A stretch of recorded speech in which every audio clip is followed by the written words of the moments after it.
السلة يا بطاطا، بتعملي ايه يا مرمر؟ هشوي بطاطا يا حبايب قلبي.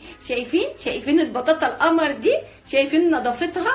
شايفين نضفتها خليتها ايه؟ شمعة فلة. بصوا شمعة منورة. هدخلها بقى يا حبايبي الفرن عشان اشويها. انا عندي اولادي ما بيحبوش اي افتكاسات في البطاطا. يعني عارفين البطاطا بتاعت العربية بتاعت الشارع اللي الراجل بيندى عليها ويقول مع السلة يا بطاطا؟ انا بقى بعملها مع السلة يا بطاطا. هروح بقى هدخلها الفرن، واول ما تطلع من الفرن هوريها لكم.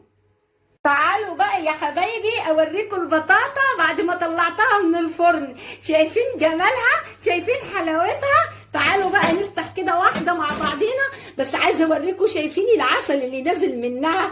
يا خراشي يا خراشي، جمال وحلاوه والطعامه ما اقولكوش.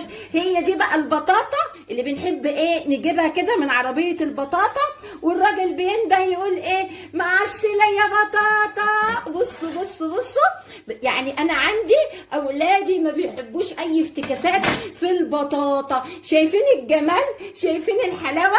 شايفين الطعامه؟